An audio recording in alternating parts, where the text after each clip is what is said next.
मियां साहब इंशाल्लाह अक्टूबर में मुशावरत के बाद तय हुआ कि पाकिस्तान आएंगे और इंशाल्लाह इलेक्शन कैंपेन को इंशाल्लाह शरीफ पाकिस्तान इंशाल्लाह आएंगे, कानून का सामना करेंगे, इसमें कोई दो राय नहीं। अल्लाह ताला की ऊपर जात है, कमाल मेहरबानी से मियां नवाज साहब को भी क्लीन चिट मिली और अल्लाह ताला के फजल करम से इस नाचीज को भी क्लीन चिट मिली। 100 दिन जो अकाउंटेबिलिटी कोर्ट थी, मियां नवाज शरीफ अपनी बेटी के साथ रोजाना वहाँ पर हाजिर होते रहे, हत्ता के हफ्ते वाले दिन भी, और रात तक वहाँ पर जरा होती थी और वहाँ पर कोर्ट की प्रोसीडिंग होती।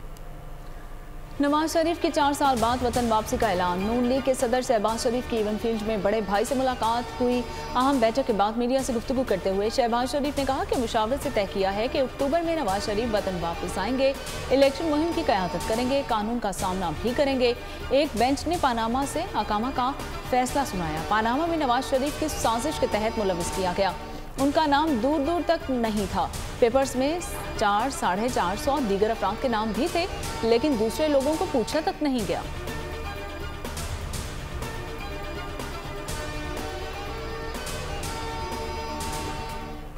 अगर हल्का बंदियां 14 दिसंबर को मुकम्मल हो जाती हैं तो इसके बाद 54 दिन का मजीद शेड्यूल होगा। लीगी रहनुमाओं की चीफ इलेक्शन कमिश्नर और मेंबरान से मुलाकात के बाद गुफ्तगू। एहसन इकबाल ने कहा कि आइंदा इंतखाबात मुल्क के लिए एक संगे मील है, चाहते हैं कि जल्द मुंतखब हुकूमत आकर जमहूरी किरदार अदा करे। इलेक्शन कमीशन आइन के मुताबिक इलेक्शन करवाने का पाबंद है। इंतखाबात की शफाफियत पर बात की, नए वोटर्स का इंदराज किया जाएगा, तजावीज़ पर अमल की यकीन दहानी करवाई। आजम नज़ीर तारक बोले कि इलेक्शन कमीशन ने कहा है कि 14 दिसंबर से पहले हल्का बंदियों का अमल मुकम्मल कर लें। राना सनाउल्लाह ने कहा कि 14 दिसंबर में 54 दिन जमा कर ले तो इलेक्शन की तारीख निकल आएगी। इलेक्शन की बात है, ये भी जाहिर है एक बहुत बड़ा हमारे लिए आइनी और सियासी मुल्क में बहरानी कैफियत होती है अगर ये इलेक्शन 90 दिन से आगे जाता है, क्योंकि आइन बहुत वाज़ेह है, इसमें कोई दो राय नहीं है। हमारे वकला हैं, हमारे बड़े कॉन्स्टिट्यूशनल एक्सपर्ट्स हैं, हमारे जनरल सेक्रेटरी भी एक वकील हैं, और उसमें फिर सेंसस के हवाले से भी बात हुई और पीपल्स पार्टी का मौक़िफ़ 90 दिन के वक्त में आइन के मुताबिक उसमें इलेक्शन होना चाहिए। इंतखाबात 90 रोज में कराए जाए, पीपी का मुतालिबा। कराची में बिलावल भुट्टो, आसिफ अली जरदारी की ज़ेर सदारत ईसीसी का इजलास। शहरी रहमान बोली कि इलेक्शन में ताख़ीर से आइनी बहरान पैदा होगा, हल्का बंदियों की बुनियाद पर इलेक्शन में ताख़ीर नहीं हो सकती। नैयर बुखारी ने कहा कि हमारा कोई दोहरा मेयार नहीं है, आइन के साथ खड़े हैं। यकीन दहानी कराई गई थी कि मरदमशुमारी नोटिफाई करने से इलेक्शन आगे नहीं जाएंगे। इलेक्शन कमीशन इजलास में भी अपना यही मौक़िफ़ दोहराएंगे। साबिक वज़ीर आला सिंध मुराद अली शाह बोले कि डिजिटल मरदमशुमारी भी मुतनाज़िर रही।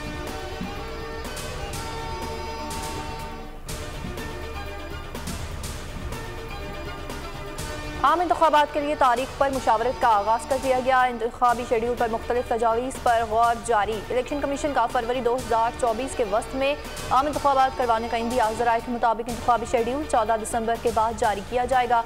हल्का बंदियाँ मुकम्मल होने के बाद 54 दिन में इंतखाबी शेड्यूल समेत दीगर अमल मुकम्मल किया जाता है।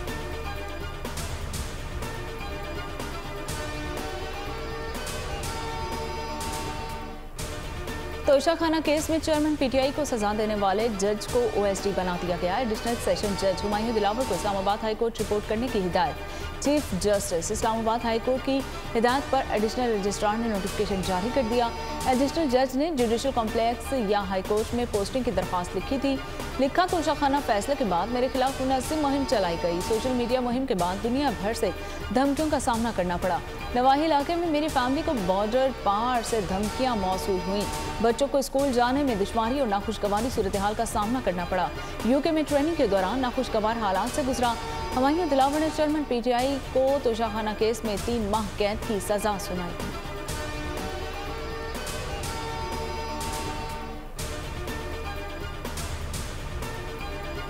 जो ट्रायल कोर्ट ने किया वो हम नहीं करेंगे। तोशाखाना सजा मुअत्तली केस में chief justice Islamabad high court के रिमार्क्स। इलेक्शन कमीशन के वकील अमजद परवेज तबीयत नासाजी के बायस पेश न हुए।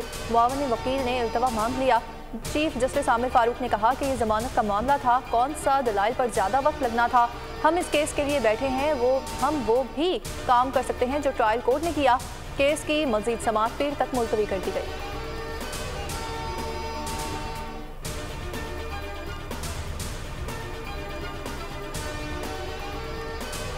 पाकिस्तान दहशतगर्दी के खिलाफ मजबूत दीवार की तरह खड़ा है। आर्मी बरादरी पाकिस्तान की कुर्बानियों के इदराक करे। Army chief general Syed Asim Munir की हार्वर्ड यूनिवर्सिटी के तालिबा से मुलाकात में बातचीत। 38 तालिबा ने GHQ में सिपा सालार से मुलाकात की। जनरल आसिम मुनीर ने इलाकाई सलामती के मसाइल और खित्ते में अमन इस्तेहकाम के फरोग देने के लिए पाक फौज के किरदार पर बात की। मकबूजा कश्मीर में भारतीय मुजाहिम पर रोशनी डाली। तालिबा ने तामीरी बातचीत का मौका मिलने पर आर्मी चीफ की तारीफ की और शुक्रिया अदा किया।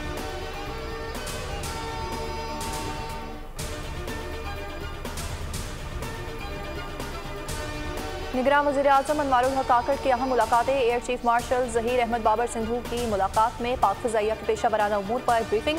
JUI के वफ्द की भी निगरान वज़ीर-ए-आज़म से मुलाकात। वफ्द का बटफिराम वाक़े पर बरवक्त कार्रवाई पर वज़ीर-ए-आज़म को खराज तहसीन।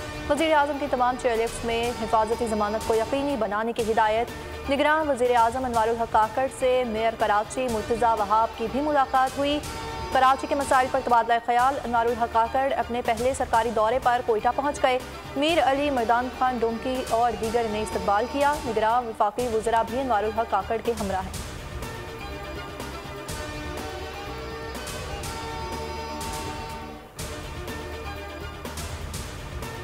अमेरिका पाकिस्तान में आज़ादाना और मुनसिफाना इंतखाबात चाहता है। अमरीकी सफ़ीर की निगरान वज़ीर-ए-आज़म से मुलाकात।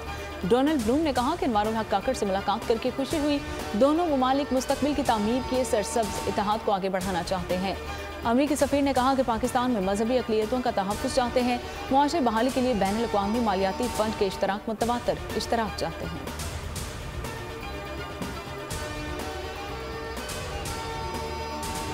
नैब को आला कार के तौर पर मखसूस अफराद के खिलाफ इस्तेमाल किया गया। नैब कानून का मज़मूम मकासद के लिए इस्तेमाल बंद होना चाहिए। नैब कानून को बेरहमी से इस्तेमाल किया गया। सुप्रीम कोर्ट के अहद चीमा की जमानत मनसूखी केस में रिमार्क्स। सुप्रीम कोर्ट ने अहद चीमा की जमानत मनसूखी के लिए दायर नैब अपील वापस लेने की बुनियाद पर खारिज कर दी। अदालत का नैब प्रोसिक्यूटर के बयान पर बरहमी का इजहार। जस्टिस अथन मिनुल्लाह ने इस्तफसार किया कि अहद चीमा 3 साल जेल में रहे। अब नैब कहता है कि केस ही नहीं बनता। 3 साल का मुदावा कौन करेगा? नैब रवैये की वजह से ब्रिगेडियर असद मुनीर ने खुदकुशी कर ली। नैब ईमानदार लोगों के साथ इस किस्म का रवैया क्यों रखता है?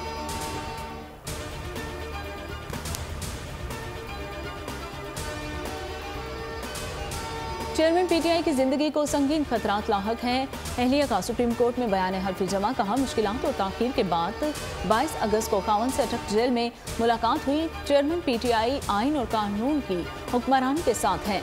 जेल में उनकी सेहत खराब हो रही है। उधर साइफर गुमशुदगी केस में शाह महमूद कुरैशी का मजीद 3 रोज़ा जिस्मानी रिमांड मंजूर।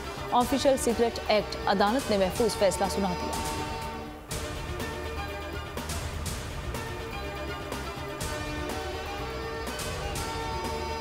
तोशाखाना मामले पर तमाम साबिक वज़ीर-ए-आज़म और सदूर का एहतसाब किया जाए। अमीर जमात इस्लामी सिराजुल हक का मुतालिबा। बोले निगरान हुकूमत का काम नहीं कि IMF के कहने पर आवाम पर बिजली गिराए। होशरुबा महंगाई कोरोना वायरस से ज़्यादा खतरनाक हो रही है। भारत ने चांद पर कदम रखा, यहाँ कदम आवाम की गर्दन पर है।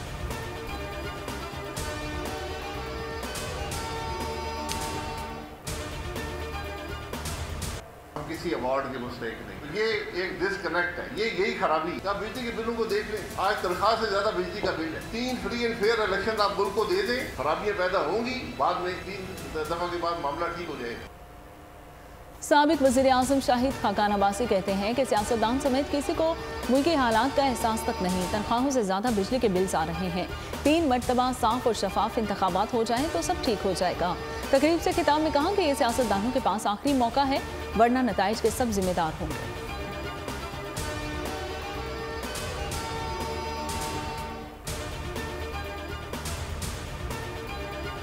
किया और इस मरतबा जो बिल आए उसने तो सबको इस जगह पे लाकर खड़ा कर दिया है कि अब तो लोग ये सोचने लगे हैं कि या तो बिजली कटवा दे, और वो सारे लोग तो इस वक्त इंतहाई परेशानी में।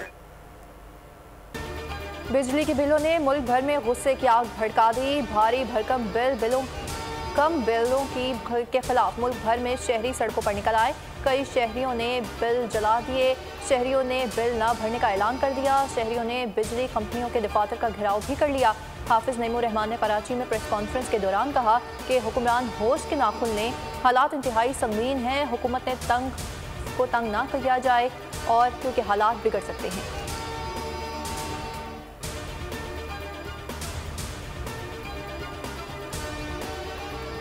चावल, चीनी, दालें और दूध मजीद महंगा हो गया। इदारा शुमारियात के मुताबिक एक हफ्ते में 22 अशिया की कीमतों में इजाफा हुआ। प्याज की फी किलो कीमत में 15 रुपये इजाफा हुआ। दाल मसूर 10 रुपये 33 पैसे महंगी हुई है। चीनी की फी किलो कीमत में भी 6 रुपये का इजाफा। लहसुन 9 रुपये फी किलो तक महंगा।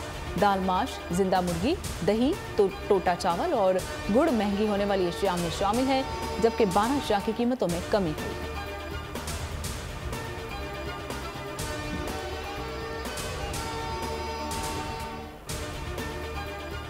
रुपए की बेकदरी जारी। इंटरबैंक में डॉलर 78 पैसे महंगा, कीमत 301 रुपए हो गई। ओपन मार्केट में भी डॉलर की कदर 214 रुपए पर बरकरार। उधर डॉलर के स्मगलर्स और जखीरा अंदोजों के खिलाफ भी कार्रवाई का फैसला।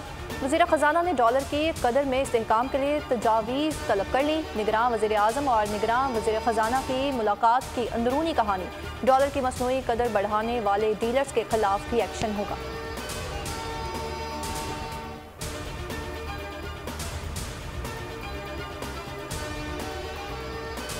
बच्चों को हिफाजती टीके न लगवाने वाले वालिदैन हो जाए खबरदार। 1 माह तक कैद और 50,000 रुपये जुर्माने की सजा भुगतनी होगी। गवर्नर सिंध ने बिल पर दस्तखत कर दिए। बिल के मुताबिक बच्चों की वैक्सीनेशन न करने वाले वालिदैन को डिप्टी कमिश्नर सजा सुनाने का मिजाज होगा और वैक्सीनेशन के खिलाफ प्रोपेगेंडे पर भी 1 लाख रुपये जुर्माना या 6 माह तक की कैद होगी।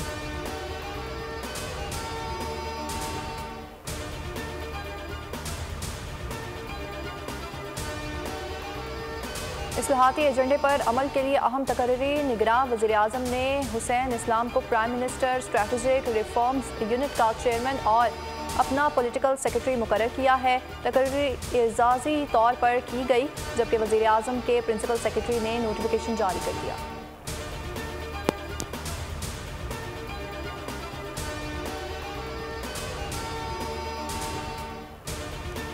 इस्लामिया यूनिवर्सिटी बहावलपुर में तालिबान से ज्यादती का केस। गवर्नर पंजाब ने मामले की इंक्वायरी के लिए एक रुकनी ट्रिब्यूनल बना दिया।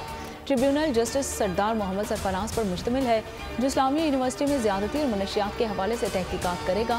ट्रिब्यूनल की सिफारिशात की रोशनी में मुलजमान के खिलाफ कार्रवाई की जाएगी।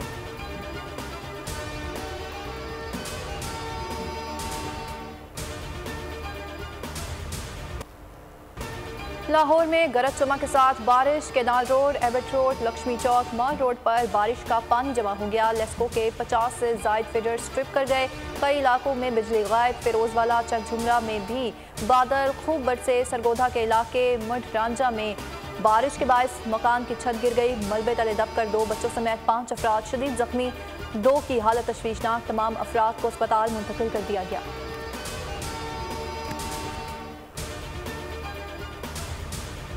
मडगास्कर के नेशनल स्टेडियम में भगदड़ से 12 अफराद हलाक हो गए, 80 जख्मी हो गए।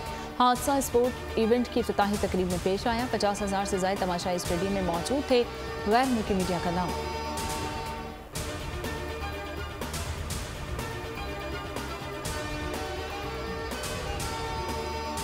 पाकिस्तान और अफगानिस्तान के दरमियान तीसरा और आखिरी वनडे आज खेला जाएगा। गुज़िश्ता रोज़ पाकिस्तान क्रिकेट टीम हम्बनटोटा से कोलंबो पहुंच गई थी।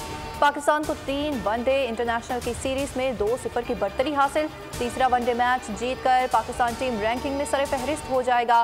क्लीन स्वीप के बाद रैंकिंग में शाहीन ऑस्ट्रेलिया को पीछे छोड़ देंगे।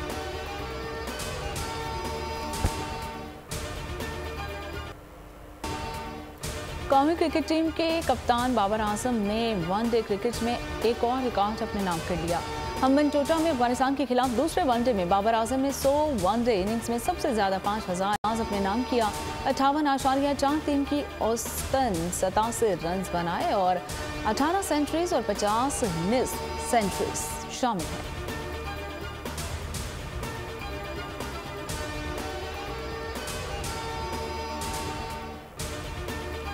ब्लाइंड क्रिकेट वर्ल्ड गेम्स में आज पाकिस्तान भारत से टकराएगा। भारत ने क्वालिफाइंग मैच में बांग्लादेश को 7 विकेटों से शिकस्त देकर फाइनल तक रसाई हासिल कर ली। एजिस्टन क्रिकेट ग्राउंड में आज पाकिस्तान भारत टाकरा शाम 7 बजे होगा। पाकिस्तान ने राउंड मैच में भारत को शिकस्त दे दी थी, जबकि भारत पाकिस्तान के बगैर होने वाले T20 वर्ल्ड कप का दिफाई चैंपियन भी है। Pakistan team world blind games में तमाम 4 मैचेस जीतकर पॉइंट्स टेबल पर पहले नंबर पर रहा।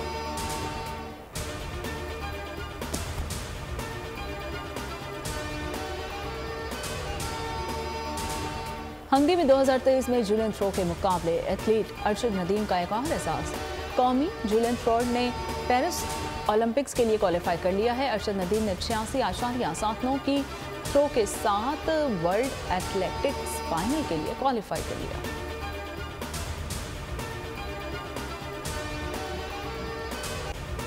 हजरत बाबा बुल्ले शाह के 266वें उर्स की 3 रोज़ा तकरीबात कसूर में जारी। दरबार शरीफ को बरकी कुमकुमों से सजा दिया गया। जगह जगह दूध की सबीलें लग गई।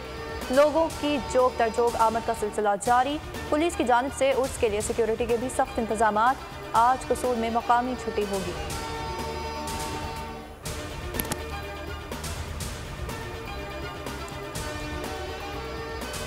और रिटायर्ड शख्स ने इटली के जुराइम को खत्म करने की ठान ली।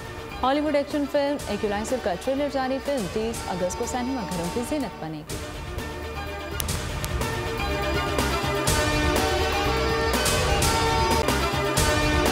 अगर आपको ये वीडियो पसंद आई है तो हमारे चैनल को सब्सक्राइब कीजिए और बेल आइकन को प्रेस कीजिए। सब्सक्राइब करें और बेल दबाएं ताकि कोई खबर रह न जाए।